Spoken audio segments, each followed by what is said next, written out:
Malam itu hujan rintik-rintik membasahi jalanan desa.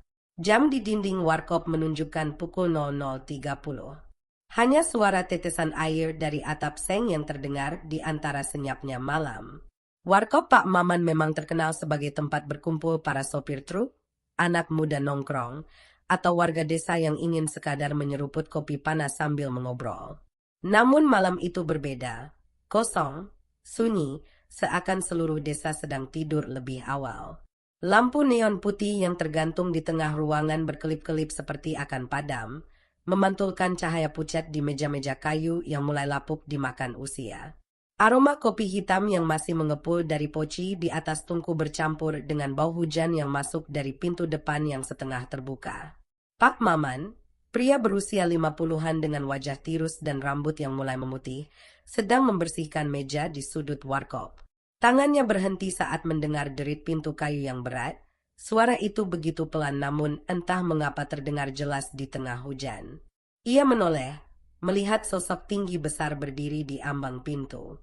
Tubuhnya terbungkus jas hujan hitam yang lusuh, topi lebar menutupi sebagian wajahnya, dan butiran air menetes dari ujung bajunya.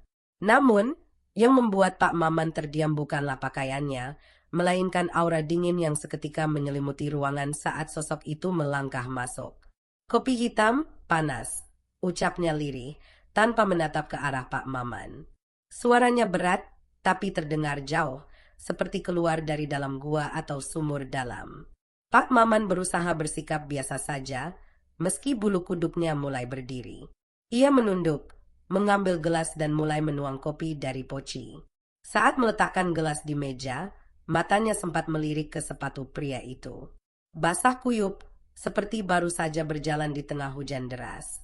Tapi anehnya, lantai di sekitarnya kering, tak ada setetes pun air yang menetes darinya. "Dari mana, Pak?"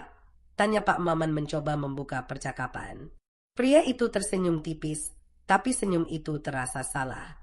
Bibirnya meregang terlalu lebar, menampilkan deretan gigi yang panjang, tidak rata, dan tampak terlalu banyak untuk mulut manusia biasa. "Dari jauh," jawabnya singkat. Jawaban itu tidak menjelaskan apapun, malah membuat udara di dalam warkop semakin berat. Pak Maman menelan ludah, berusaha menenangkan diri, namun matanya tiba-tiba menangkap sesuatu di luar jendela. Jalanan kosong, gelap, hanya lampu jalan yang redup memantulkan cahaya di atas aspal basah. Namun di ujung jalan, ada bayangan panjang, seolah seseorang sedang berdiri menatap ke arah warkop. Bayangan itu bergerak pelan, namun tidak ada sosok yang terlihat, hanya bayangannya saja, seakan pemiliknya tak pernah ada. Hujan semakin deras, memukul-mukul atap seng dengan ritme yang tidak teratur. Lampu neon berkelip lagi, kali ini lebih lama, dan di sela kegelapan itu, Pak Maman merasa melihat sesuatu di sudut ruangan. Sepasang mata merah redup menatapnya dari balik rak kayu. Saat lampu menyala kembali, mata itu lenyap. Pria misterius itu masih duduk diam, tangannya mengaduk kopi dengan sendok kecil. Bunyi logam itu memantul di dinding, terlalu nyaring untuk sekadar bunyi sendok mengaduk gelas. "Ramai gak malam ini?" tanya pria itu, suaranya datar. "Sepi, Pak, hujan soalnya," jawab Pak Maman pelan. "Bagus," ucap pria itu tanpa senyum. Ia kemudian meneguk kopi itu dengan cara yang aneh, tidak mengangkat gelasnya, melainkan menundukkan kepalanya dan meminum langsung dari bibir gelas. Tapi mulutnya seperti terlalu besar, mampu meneguk kopi panas itu sekaligus tanpa terlihat menghirup udara sama sekali. Pak Maman merasa dadanya sesak. Ada sesuatu yang salah dari tamunya malam itu. Ia mencoba mengalihkan pandangan, namun matanya kembali menangkap bayangan di luar jendela. Kali ini bayangan itu lebih dekat, dan seolah menempel di kaca, meski tak ada wujudnya di luar sana. Bayangan itu bergerak pelan, menggeser kepalanya, seakan mencoba mencari celah untuk masuk. Hawa di warkop menjadi dingin tak wajar. Napas Pak Maman terlihat seperti uap tipis di udara. Ia melirik pria itu lagi, tapi kali ini matanya melebar. Baju pria itu masih basah, tapi tubuhnya tidak memancarkan bayangan sama sekali di bawah cahaya lampu. Pintu warkop tiba-tiba berderit pelan, meski tidak ada angin. Dari celah pintu, terdengar suara ketukan pelan, 3 kali, lalu hening. Pria itu berhenti mengaduk kopinya, matanya bergerak ke arah pintu, lalu kembali menatap Pak Maman dengan tatapan yang sulit diartikan. Kalau mereka masuk, jangan lihat matanya, bisiknya pelan sebelum kembali meneguk kopinya. Pak Maman terpaku. Mereka?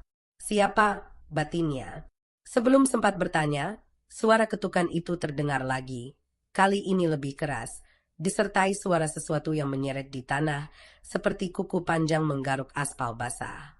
Hujan di luar semakin lebat, tapi suara itu tembus masuk, membuat bulu kuduknya semakin berdiri.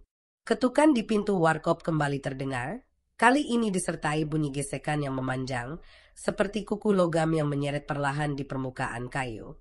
Pak Maman berdiri terpaku di balik meja, kedua tangannya mencengkeram kain lap yang sudah basah oleh keringatnya sendiri. Matanya menatap ke arah pintu, mencoba mencari celah untuk melihat siapa yang ada di luar. Tapi pintu itu bergoyang pelan, seolah ada yang mendorongnya dari luar, lalu berhenti seketika, menyisakan keheningan yang lebih menakutkan daripada bunyi ketukan sebelumnya. Pria misterius di sudut warkop masih duduk diam, matanya yang pucat seperti kaca tidak berkedip sedikit pun. "Jangan buka," ucapnya pelan, tanpa mengalihkan pandangan dari pintu. Suaranya terdengar lebih dalam kali ini, seakan keluar dari perut bumi. Pak Maman mencoba meyakinkan diri bahwa itu mungkin hanya orang mabuk atau anak-anak nakal yang iseng. Tapi logika itu runtuh ketika tiba-tiba dari balik pintu terdengar suara langkah yang tidak wajar. Bukan langkah kaki manusia, melainkan seperti gerakan binatang berkaki 4 yang berat, namun kuku-kukunya memukul lantai dengan ritme yang tidak beraturan. Langkah itu berputar mengitari warkop, lalu berhenti tepat di luar jendela. Pak Maman menelan ludah, pandangannya mengarah ke kaca yang mulai dipenuhi embun akibat perbedaan suhu antara luar dan dalam. Perlahan, di tengah kabut itu, terbentuklah bekas telapak tangan. Tapi tangan itu terlalu panjang jarinya, dan kulitnya tampak pucat keabuan dengan kuku hitam yang runcing. Telapak itu menempel di kaca, lalu menggeseknya pelan, menimbulkan suara yang membuat gigi bergemeletuk. Lampu neon di langit-langit kembali berkelip, dan dalam sekejap kegelapan itu, Pak Maman yakin ia melihat lebih dari satu sosok di luar jendela. Ada banyak mata yang menatap masuk, sebagian besar setinggi manusia, tapi ada yang berada di posisi rendah, seolah sedang merangkak. Hujan deras tidak mengaburkan tatapan mereka, justru tetesan air membuat mata-mata itu memantulkan cahaya pucat seperti mata kucing di malam hari. "Mereka sudah lama di sini," bisik pria itu sambil memainkan sendoknya di dalam gelas kopi. "Mereka suka orang yang begadang sendirian." Pak Maman mundur perlahan, namun langkahnya terhenti ketika pintu belakang warkop mengeluarkan suara yang sama, ketukan 3 kali, disusul suara garukan panjang. Kini suara itu datang dari 2 arah. Ia bisa merasakan udara dingin merayap dari celah-celah pintu, dingin yang tidak wajar, seperti berada di ruang pendingin mayat. "Pak, kalau ini bercanda, tolong hentikan," kata Pak Maman lirih, meski ia tahu tidak ada seorang pun yang sedang bercanda di sini. Tiba-tiba, dari luar terdengar suara seperti seseorang memanggil namanya. "Maan." Suaranya serak, berat, dan terdengar seperti berasal dari tenggorokan yang penuh air. Pak Maman membeku. Itu suara yang dikenalnya, suara Yanto, tetangganya yang meninggal 2 bulan lalu karena tenggelam di sungai. "Maan, bukain." Dingin di luar, suara itu semakin mendekat. Kini terdengar jelas dari balik pintu depan. Pak Maman menatap pria misterius itu, berharap mendapat jawaban, tapi pria itu hanya berkata, "Kalau kau buka pintu itu, kau tidak akan pernah bisa menutupnya lagi." Ketukan berubah menjadi hentakan keras, membuat pintu bergoyang hebat. Gelas di rak bergetar, sebagian jatuh dan pecah di lantai. Hujan di luar seperti berubah menjadi ribuan jari yang mengetuk-ngetuk atap seng dengan kecepatan tak manusiawi. Pak Maman berlari ke dapur, mencari sesuatu yang bisa digunakan sebagai senjata. Tangannya meraih pisau dapur yang biasa dipakai untuk memotong daging. Namun saat ia kembali ke ruang utama, ia terhenti. Pintu depan kini terbuka sedikit, meski ia yakin sebelumnya terkunci rapat. Dari celah itu, ia melihat kegelapan yang begitu pekat, seperti lubang yang bisa menelan cahaya. Dari dalam kegelapan itu, muncul tangan pucat dengan kuku panjang, bergerak pelan ke arah pegangan pintu. Pria misterius itu tiba-tiba berdiri, tubuhnya kini terlihat jauh lebih tinggi daripada saat ia masuk, hampir menyentuh langit-langit warkop. Jas hujannya basah kuyup, tapi bukan air yang menetes darinya, melainkan cairan hitam kental yang berbau busuk. Mereka sudah memilih malam ini, katanya. Kalau mau selamat, ikut aku sekarang. Tanpa menunggu jawaban, ia berjalan ke arah dapur, menuju pintu belakang. Namun ketukan di pintu belakang kini berubah menjadi suara goresan yang sangat cepat. Seperti ada yang mencoba memahat pintu itu dari luar. Pak Maman terjebak di antara dua pilihan, mengikuti pria itu yang jelas bukan orang biasa, atau tetap di ruang utama dan menghadapi makhluk-makhluk di luar. Sementara ia ragu, pintu depan terbuka sedikit lagi. Dari celah itu, sepasang mata besar tanpa kelopak menatapnya, memantulkan wajahnya sendiri tapi dalam bentuk yang aneh. Mulutnya terlihat sobek lebar sampai telinga. Pandangannya langsung kabur, kepalanya berdenyut, dan terdengar bisikan yang tidak berasal dari luar, melainkan dari dalam kepalanya. Buka, buka, buka. Pak Maman akhirnya memutuskan untuk mengikuti pria misterius itu. Meski tubuhnya menolak, nalurinya berkata bahwa apapun yang ada di balik pintu depan lebih buruk daripada pria tinggi berjas hujan ini. Mereka melewati dapur yang sempit, lampu di sana berayun pelan seakan ada angin yang berhembus dari arah pintu belakang. Begitu pintu itu dibuka, udara dingin yang jauh lebih menusuk daripada hujan malam menyapu wajah Pak Maman. Bukannya halaman belakang seperti yang ia kenal, di depannya terbentang jalan sempit yang gelap dengan tanah basah dan pepohonan tinggi yang saling menutup, menelan cahaya dari warkop. Hujan di sini lebih lebat, tapi anehnya tidak terasa membasahi kulit, justru membuatnya seperti tenggelam di dalam air. Langkah pria itu mantap, meski tanah di bawah kaki mereka terasa licin dan lembek seperti menginjak daging busuk. Semakin jauh mereka berjalan, semakin sulit Pak Maman mengenali arah. Desa yang seharusnya ada di belakang mereka menghilang, terganti oleh deretan bangunan kayu lapuk yang miring, jendela-jendelanya pecah, dan pintunya berayun pelan tanpa suara. Semua rumah itu gelap, kecuali satu di ujung jalan yang menyalakan lampu kuning redup. Pak Maman menelan ludah. "Kita mau kemana?" tanyanya, suaranya bergetar. Pria itu tidak menjawab, hanya terus melangkah. Saat mereka semakin dekat ke rumah bercahaya itu, Pak Maman mulai mendengar suara-suara, tawa lirih yang berasal dari segala arah, langkah kaki kecil yang berlari di belakang mereka namun setiap kali ia menoleh, tak ada siapapun. Dari sela pohon, terlihat wajah-wajah pucat dengan mata kosong mengintip, beberapa menggantung terbalik seperti kelelawar, rambut mereka menjuntai dan hampir menyentuh tanah. Pak Maman merasakan jantungnya berdegup kencang, tapi pria itu seolah tidak terganggu. Sesampainya di depan rumah bercahaya, pria itu berhenti dan menoleh. Wajahnya kini terlihat jelas di bawah cahaya lampu kuning, dan Pak Maman menyesal telah melihatnya. Matanya hanya rongga hitam dalam, dari dalamnya menetes cairan pekat, kulit di pipinya terkelupas seperti terbakar, dan mulutnya dipenuhi gigi yang tumbuh tidak beraturan. "Kita sudah sampai, tapi ingat, jangan menoleh ke belakang apapun yang terjadi," ucapnya. Mereka masuk ke rumah itu, dan di dalamnya, suasana berbeda, terasa hangat, tapi bukan hangat yang menenangkan, melainkan seperti berada di ruangan tertutup penuh dengan napas orang banyak. Bau anyir darah langsung menyergap hidung. Dindingnya dipenuhi foto-foto tua, tapi semua wajah di foto itu dicoret hingga hanya tersisa mata. Di tengah ruangan, ada meja panjang dengan lilin-lilin kecil yang berkedip-kedip. Di atas meja, deretan cangkir tanah liat berisi cairan merah yang kental. "Minum," kata pria itu sambil menunjuk satu cangkir. "Kalau kau tidak minum, mereka akan menemukanmu." Pak Maman menggeleng, namun sebelum ia bisa menjawab, terdengar suara ketukan keras dari luar, 3 kali, disusul suara garukan panjang, sama persis seperti di warkop tadi. Tapi kali ini, Ketukan itu bukan dari pintu, melainkan dari langit-langit.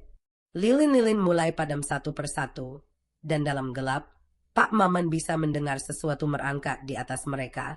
Kuku-kuku panjangnya mencakar kayu. Pria itu menatapnya tajam.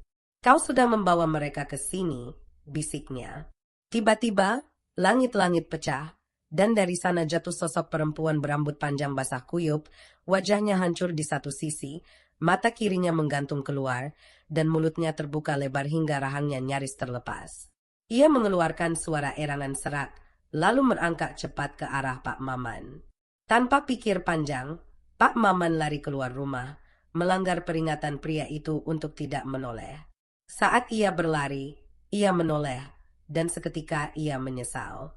Jalan yang tadi ia lalui kini dipenuhi sosok-sosok tinggi kurus dengan leher panjang, mulut robek, dan kaki seperti terbalik.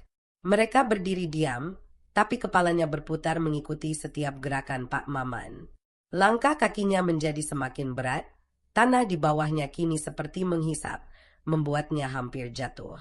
Dari balik pepohonan, ratusan mata terbuka bersamaan, bersinar dalam gelap. Mereka semua bergerak mendekat, dan suara itu datang lagi, bisikan di dalam kepalanya, serempak, ribuan suara yang memanggil namanya. Pak Maman berusaha berlari secepat mungkin, tapi kakinya semakin dalam terperosok. Dari tanah, tangan-tangan pucat muncul, mencengkeram pergelangan kakinya, kuku mereka menusuk kulitnya. Jeritan menggema di sekitarnya, tapi ia tidak tahu apakah itu suaranya sendiri atau berasal dari mereka. Dari kejauhan, ia melihat cahaya lampu warkopnya, seperti sebuah harapan tipis. Namun di antara ia dan warkop itu, berdiri sosok Yanto, tetangganya yang sudah mati. Wajahnya pucat, matanya kosong, mulutnya terbuka menganga hingga ke telinga, dan suara lirih keluar darinya, "Kenapa kau pergi, men, padahal kami hanya ingin kau ikut." Pak Maman terpaku melihat sosok Yanto berdiri di tengah jalan berlumpur itu, dengan tubuh yang seharusnya sudah membusuk namun kini tegak sempurna, hanya kulitnya yang terkelupas di beberapa bagian sehingga tulang pipi terlihat jelas. Air hujan menetes dari rambut Yanto, namun saat menetes ke tanah, tetesan itu berubah menjadi darah pekat. "Yanto, kau kan sudah," kata Pak Maman terbata-bata, tapi sebelum kalimatnya selesai, Yanto mulai bergerak. Bukan berjalan seperti manusia, melainkan menyeret kakinya sambil tubuhnya condong ke depan, sendi-sendi kakinya terdengar patah setiap kali ia melangkah. Di belakang Yanto, sosok-sosok lain muncul satu persatu dari kegelapan, beberapa adalah wajah yang dikenalnya, pembeli warkop yang sudah lama meninggal, tetangga yang jasadnya ditemukan di sungai, bahkan seorang sopir truk yang dulu pernah tidur di kursi warkopnya lalu dikabarkan kecelakaan keesokan harinya. Mata mereka semua kosong, mulutnya terbuka, mengeluarkan bunyi napas berat seperti meniup udara kering. Pak Maman berbalik dan berlari, tidak peduli lagi arah mana yang harus ia tempuh. Setiap langkah terasa seperti melawan lumpur yang ingin menelannya hidup-hidup.